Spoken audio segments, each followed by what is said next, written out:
मैं खुशबू बंसल, सहायक आचार्य ABST, एक बार पुनः आप सभी का राजकीय महाविद्यालय सुमेरपुर के YouTube चैनल पर आपका स्वागत करती हूँ। पिछले वीडियो लेक्चर में हमने cash flow from operating activities direct और इनडायरेक्ट मेथड से किस प्रकार से निकालते हैं ये हमने देखा था। आज इस वीडियो लेक्चर में बात करेंगे दूसरी एक्टिविटी की, जो कि होती है cash flow from investing activities. इसका कैलकुलेशन हम किस प्रकार से करते हैं, क्योंकि ये इन्वेस्टिंग एक्टिविटीज़ है तो सीधी सी बात है, व्यापार की ऐसी गतिविधियाँ जो इन्वेस्टमेंट से संबंधित होती है, उन गतिविधियों के माध्यम से कितना रोकड़ प्रवाह हो रहा है, अंतर प्रवाह हो रहा है, बाह्य प्रवाह हो रहा है, ये इस एक्टिविटी के माध्यम से हम यहाँ पर देखते हैं। विनियोजन क्रियाओं के अंतर्गत स्थायी संपत्तियों, गैर परिचालित चालू संपत्तियों एवं विनियोगों के क्रय विक्रय संबंधी लेन देन आते हैं, क्योंकि व्यापार जो है सामान्यतया जो विनियोग करती है वो इन्हीं चीज़ों में विनियोग करती है। इन संपत्तियों का विक्रय रोकड़ जो है, मतलब जो हम कैश सेल्स करते हैं संपत्तियों का, वो कैश का अंतर्गमन, और अगर हम क्रय करते हैं तो रोकड़ का बहिर्गमन होता है। तो इसको एक स्टेटमेंट के माध्यम से बता रखा है कि calculation of cash flow from investing activities कैसे करते हैं। तो आप देख रहे हैं कि अगर परचेज ऑफ फिक्स्ड असेट्स की है, कैश में कोई फिक्स्ड असेट परचेज की है, तो अगर परचेज अगर हम कोई भी कर रहे हैं, इन्वेस्टमेंट कर रहे हैं, तो जो उसकी वैल्यू आएगी वो ब्रैकेट में शो करेंगे, मतलब नेगेटिव होगी। तो परचेज ऑफ फिक्स्ड असेट्स है, या परचेज ऑफ इन्वेस्टमेंट है, या purchase of non operating current assets है, तो यहाँ पे उसका हम बताएंगे। और अगर हम सेल करते हैं, सेल ऑफ फिक्स्ड असेट्स है, सेल ऑफ इन्वेस्टमेंट है, या sale of non operating current assets है, तो हम पॉजिटिव में, मतलब इनफ्लो के रूप में बताएंगे वैल्यू। अब यहाँ पर जो इन्वेस्टमेंट हम करते हैं उस पर जो आय प्राप्त होती है वह या फिर तो ब्याज के रूप में होती है या डिविडेंड के रूप में होती है। तो इंटरेस्ट रिसीव्ड और अगर डिविडेंड रिसीव्ड है तो वह भी इसी एक्टिविटी की इनकम होती है, कैश इनफ्लो के रूप में हम बताते हैं। तो इस प्रकार से सभी जो इनफ्लो है उनको जोड़कर जो आउटफ्लो हुआ है उनको अगर हम माइनस कर देते हैं तो cash flow from investing activities यहाँ पर हमें पता लग जाता है। इसे एक एग्जाम्पल के थ्रू यहाँ बता रखा है। एक कंपनी के निम्नलिखित शेष है। अवधि के प्रारंभ में कितने विनियोग है? 50,000। अवधि के अंत में विनियोग है 34,000। इसके बाद में दे रखा है कि कंपनी ने वर्ष के दौरान वर्ष के प्रारंभ के अपने विनियोगों का 40% 5,000 के लाभ पर बेचा। विनियोजन क्रियाओं से रोकड़ प्रवाह की गणना करनी है। तो इसके लिए सबसे पहले तो हम इन्वेस्टमेंट अकाउंट यहाँ पर वर्किंग नोट में यहाँ पे हमने बनाया है। इन्वेस्टमेंट अकाउंट का फॉर्मेट हमें पता है। सबसे पहले हमने ओपनिंग बैलेंस लिया 50,000 और क्लोजिंग बैलेंस डाला हमने यहाँ पे 34,000, जो हमें ऊपर दे रखा है। इसके बाद हमने जो सेल किया है वो विनियोगों का 40% 5,000 के लाभ पर सेल किया है। तो विनियोगों का 40% कितना हुआ? ओपनिंग विनियोगों का। तो ओपनिंग विनियोग कितने थे? 50,000 का 40% कितना हुआ? 20,000, 20,000। 20,000 को 5,000 के लाभ पर बेचा, इसका मतलब हमने उसे 25,000 पर बेचा। तो कैश बाय कैश करके हमने सेल बता दी 25,000, और जो 5,000 का लाभ है उससे हमने टू प्रॉफिट एंड लॉस करके लाभ हानि खाते में ट्रांसफ़र कर दिया।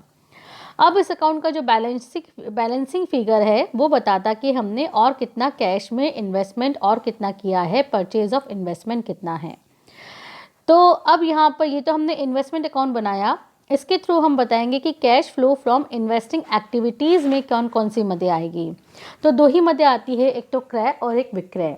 तो क्रय अगर हम देखें तो परचेज ऑफ इन्वेस्टमेंट अपन ने 4,000 का किया है, तो उसे हमने ब्रैकेट में शो कर दिया क्योंकि क्रय है, आउटफ्लो हो रहा है। और जो सेल्स करी अपन ने 25,000 की, वो अपन ने सेल ऑफ इन्वेस्टमेंट करके पॉजिटिव में बता दिया। इस तरीके से जो नेट कैश फ्लो हुआ है वो 25 - 4 21,000 से हुआ है। इसी प्रकार से एक क्वेश्चन और दे रखा है, वो भी हम देख लेते हैं। वो मशीनरी यानी फिक्स असेट से संबंधित है। मशीनरी का ओपनिंग बैलेंस दे रखा है 1 लाख का, क्लोजिंग बैलेंस दे रखा है 1,10,000 का। क्योंकि विनियोगों पर तो डेप्रीशिएशन की बात होती नहीं है, तो पिछले उदाहरण में डेप्रीशिएशन जैसी कोई मद नहीं थी, लेकिन क्योंकि जब हम स्थायी संपत्तियों की बात करते हैं तो उस पर डेप्रीशिएशन की बात भी हम यहाँ पर करते हैं। तो यहाँ पे जो डेप्रीशिएशन के अकाउंट दे रखे हैं, ओपनिंग 25,000 और क्लोजिंग दे रखा है 30,000। वर्ष के दौरान एक मशीनरी जिसकी लागत 20,000 थी और उस पर डेप्रीशिएशन लगाया था 12,000 को, अपन ने 10,000 में बेचा। तो सबसे पहले तो 10,000 में बेचा है, तो सेल ऑफ मशीन तो सीधा सीधा दे रखा है 10,000 से, तो हमने प्लस में 10,000 बता दिया। लेकिन अपन ने ड्यूरिंग द ईयर कुछ परचेज किया है कि नहीं किया है, ये क्वेश्चन के अंदर नहीं दे रखा है, तो वो हम मशीनरी का और डेप्रीशिएशन का अकाउंट बनाकर करेंगे। तो सबसे पहले तो मशीन का ओपनिंग बैलेंस 1 लाख और क्लोजिंग बैलेंस 1,10,000 है, वो अपन ने यहाँ पर टू बैलेंस बी डी करके ओपनिंग डाल दिया और टू बैलेंस सी डी करके क्लोजिंग डाल दिया। इसके बाद में अपन ने जो कैश विक्रय किया था 10,000 से, वो अपन ने बाय कैश बता दिया यहाँ पर 10,000 से। ठीक है, 10,000 की जो मशीनरी अपन ने यहाँ पर सेल करी थी, उस पे जो डेप्रीशिएशन था वो यहाँ पे कितना था 12,000। तो इस 12,000 का क्या हम करेंगे वो भी हम देख लेते हैं। इसके लिए डेप्रीशिएशन अकाउंट खोला, ओपनिंग बैलेंस 25,000 दे रखा है और क्लोजिंग बैलेंस 30,000 दे रखा है। तो हम जाएंगे, हमने यहाँ पर पहले तो डेप्रीशिएशन का अकाउंट खोला, ओपनिंग बैलेंस हमने ओपनिंग बैलेंस जो दे रखा है उसे हम बाय बैलेंस बी डी करके 25,000 लिखेंगे और क्लोजिंग बैलेंस जो है वो टू बैलेंस सी डी करके 30,000 हमने लिखा है। इसके बाद में जो मशीनरी हम बेचते हैं उस पर जो डेप्रीशिएशन होता है, जो कि यहाँ पे 12,000 है, उसे हम यहाँ पर डेप्रीशिएशन अकाउंट से निकाल के मशीनरी अकाउंट के अंदर ट्रांसफ़र कर देते हैं। तो यहाँ पर होती है एंट्री टू मशीन और मशीन में होती है बाय डेप्रीशिएशन। इसके बाद में जो इसका जो डेप्रीशिएशन अकाउंट का जो बैलेंसिंग फिगर है वो ये बताता है कि इस साल अपन ने प्रॉफिट एंड लॉस से कितना डेप्रीशिएशन का संचय बनाया है, जो कि कितना है यहाँ पे 17,000 रुपये। ये 17,000 रुपये कहाँ पर जाएगा, ये प्रॉफिट एंड लॉस की मद है 17,000 रुपये। अब जो मशीनरी अपन ने 10,000 की बेची थी उस पर उसकी लागत थी 20,000 रुपये और जिस पर जो डेप्रीशिएशन लगाया था 12,000। तो 20,000 में से जब 12,000 गया तो उसकी जो WDV है वो 8,000 है। 8,000 की मशीनरी को अपन ने 10,000 में बेचा था, तो 2,000 का तो उस पर क्या हो गया, लाभ हो गया, जो हमने statement of profit and loss के अकाउंट के अंदर ट्रांसफ़र कर दिया। अब इस अकाउंट का जो बैलेंसिंग फिगर है 30,000 रुपये, वो क्या शो करता है कि आपने कितनी मशीनरी परचेज़ करी है। तो इस प्रकार से मशीनरी अकाउंट बनाने से हमें ज्ञात हो गया कि कितनी मशीनरी हमने इस साल परचेज़ की है। तो उसे हम स्टेटमेंट में शो करेंगे। यहाँ पर परचेज ऑफ मशीन 30,000 आउटफ्लो हो रहा है तो हम उसे ब्रैकेट में शो करेंगे और इस तरीके से नेट कैश आउटफ्लो, क्योंकि यहाँ पे आउटफ्लो जो है वो इनफ्लो से ज़्यादा है, तो ब्रैकेट में 20,000 जो है मतलब net cash outflow from investing activities यहाँ पे हमें पता लग जाता है।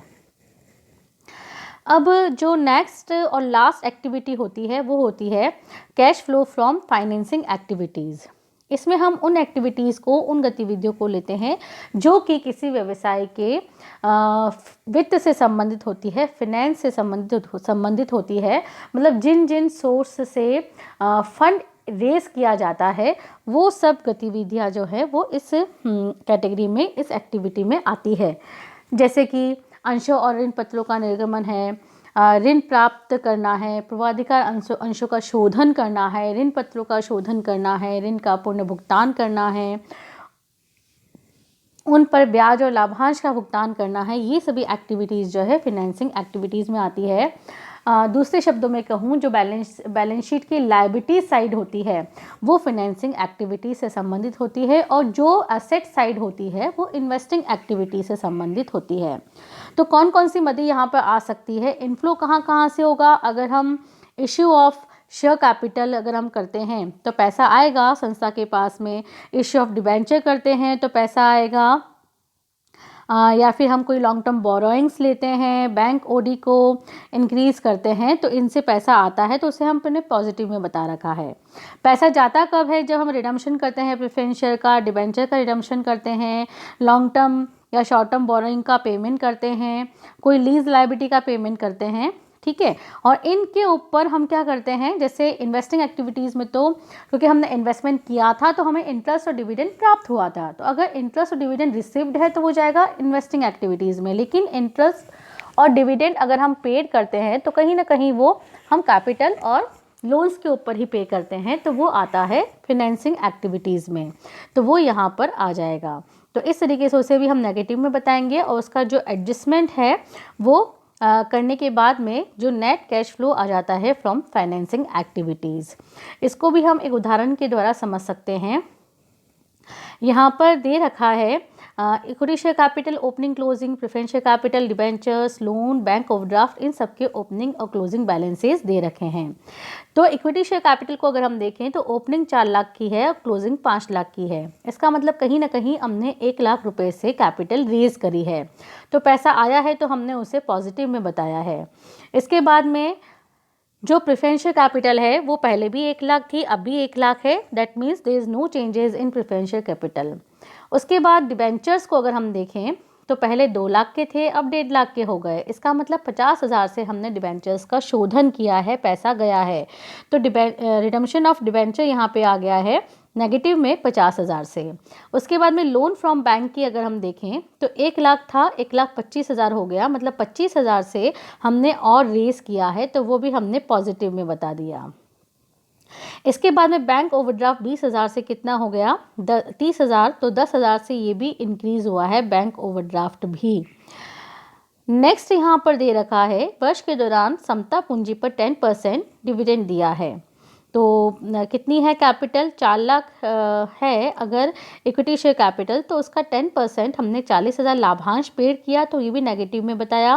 प्रेफरेंस शेयर पे तो 10% देना ही देना है हमें, तो 1 लाख का 10% 10,000 हमने ये दे दिया। डिबेंचर और बैंक लोन के ऊपर हमें ब्याज देना है, तो 6% डिबेंचर पे हमने 12,000 का ब्याज दे दिया, और बैंक लोन पे भी जो हमने दे रखा है कि 11,000 के ब्याज का भुगतान करना है, तो 11,000 के ब्याज का भुगतान कर दिया। इस तरीके से हमारे पास में cash flow from financing activities हमें प्राप्त हो जाती है। तो इस प्रकार से हमने देखा कि किसी भी संस्था के अंदर 3 तरह की गतिविधियां होती है, परिचालन संबंधी गतिविधियां, विनियोग संबंधी गतिविधियां और वित्त संबंधी गतिविधियां। तीनों ही गतिविधियों से अलग अलग किस प्रकार से कैश का इनफ्लो और आउटफ्लो हम निकालते हैं वो हमने यहाँ पर देखा। कभी कभार क्वेश्चन में कुछ इन्फॉर्मेशन ज्ञात करने के लिए कुछ मिसिंग होता है, तो हमें उस रेस्पेक्टिव मद का अकाउंट बनाना पड़ता है। तो वो किस प्रकार से बनाते हैं वो भी हम देख लेते हैं। कैलकुलेशन ऑफ हिडन अमाउंट, ज़्यादातर जो अधिकतर क्वेश्चन है एक तो उनमें हमें फिक्स असेट्स का अकाउंट बनाना पड़ता है, साथ में उसके डेप्रिसिएशन का अकाउंट बनाना पड़ता है, जैसा कि हमने अभी एक उदाहरण में देखा था। तो वो यहाँ पर दे रखा है। फिक्स असेट का अकाउंट बनाएंगे तो ओपनिंग बैलेंस लिखेंगे, क्लोजिंग बैलेंस लिखेंगे। कोई कैश परचेज है तो वो डेबिट में आएगा, कैश सेल है तो क्रेडिट में आएगा। उस पर जो डेप्रिसिएशन लगा है वो भी क्रेडिट में आएगा। उस संपत्ति को बेचने पर अगर लाभ होता है तो to statement of profit and loss में ट्रांसफर करेंगे, हानि होती है तो by statement of profit and loss में ट्रांसफर करेंगे। इसमें से कोई भी एक मद अगर मिसिंग है और बाकी मदें दे रखी है तो इस तरीके से अकाउंट बनाकर उस मिसिंग मद को हम फाइंड आउट कर सकते हैं। Provision for depreciation on fix asset का भी हम इसी तरीके से अकाउंट बना सकते हैं। ओपनिंग बैलेंस यहाँ पर क्रेडिट में आएगा, क्लोजिंग बैलेंस डेबिट में। इसके बाद में जो संपत्ति बेची है उसका डेप्रिसिएशन हम फिक्स असेट अकाउंट के अंदर ट्रांसफर करते हैं। बाकी जो बैलेंसिंग फिगर आता है वो कहलाता है कि हमने इस साल कितना डेप्रिसिएशन चार्ज किया है। इन्वेस्टमेंट अकाउंट भी हम इसी तरीके से बना सकते हैं जैसे मशीनरी अकाउंट बनाया है। प्रोविज़न फॉर टैक्स अकाउंट, ये भी एक अकाउंट आता है जनरली। तो प्रोविज़न फॉर टैक्स का जो ओपनिंग बैलेंस है वो क्लोजिंग में क्रेडिट में लिखेंगे, और जो ओपनिंग क्लोजिंग बैलेंस है वो यहाँ पर हम डेबिट में लिखेंगे। इसके बाद में इस साल अपन ने लाभ हानि खाते से कितना आयोजन किया है वो हम बाय साइड में लिख के जो बैलेंसिंग फिगर है वो इस साल कितना टैक्स पेड किया है वो फाइंड आउट हो जाएगा। और ऐसा हमने किया भी है, जो ऑपरेटिंग एक्टिविटीज़ का निकालते वक्त हमने देखा था इनकम टैक्स पेड जो हमने निकाला है वो इसी तरीके से निकाला है। कभी कभी हमें कैपिटल अकाउंट बनाने की भी आवश्यकता होती है, तो कैपिटल अकाउंट का फॉर्मेट भी क्या रहता है, ओपनिंग बैलेंस क्रेडिट में आता है, क्लोजिंग बैलेंस डेबिट में आता है। इसके अलावा कोई अगर प्रॉफिट हुआ है तो वो हम क्रेडिट में डालते हैं, और लॉस हुआ है तो डेबिट में। कोई ड्राइंग की है तो भी वो कहाँ पे आ जाता है, डेबिट में आ जाता है। और जो बैलेंसिंग फिगर होता है वो क्या शो करता है कि कितनी और एडिशनल कैपिटल लगाई है। तो इस तरीके से कोई भी अगर फिगर मिसिंग है उस क्वेश्चन के अंदर और हमें ज़रूरत है उस फिगर की, तो हम उसका रेस्पेक्टिव उस मद का अकाउंट बनाकर उस मिसिंग वैल्यू को हम निकाल सकते हैं और कैश फ्लो स्टेटमेंट में पुट ऑन कर सकते हैं। तो जो 3 एक्टिविटियां हमने अलग अलग पढ़ी है उनका अलग अलग स्टेटमेंट नहीं बनता है, स्टेटमेंट पूरा एक साथ बनता है, कैश फ्लो स्टेटमेंट। उसमें ए नंबर पर cash flow from operating activities उसका कैलकुलेशन करेंगे, बी नंबर पर cash flow from investing activities का कैलकुलेशन होता है, देन सी पर cash flow from financing activities का कैलकुलेशन होता है। तीनों का जो नेट अमाउंट है उनको जोड़कर बनता है कैश फ्लो फ्रॉम, मतलब टोटल कितना कैश फ्लो हुआ है ड्यूरिंग द ईयर वो हमें पता लग जाता है, ठीक है। और उसमें अगर हम ओपनिंग बैलेंस को अगर जोड़ेंगे तो क्लोजिंग बैलेंस ऑफ कैश और कैश इक्विवेलेंट हमें फाइंड आउट हो जाता है। इस तरीके से हमारा यहाँ पर कैश फ्लो एनालिसिस का चैप्टर कंप्लीट होता है। नए चैप्टर के साथ मैं खुशबू बंसल, सहायक आचार्य ABST, राजकीय महाविद्यालय सुमेरपुर से अगले वीडियो लेक्चर में आपके समक्ष प्रस्तुत होंगी। Thank you so much.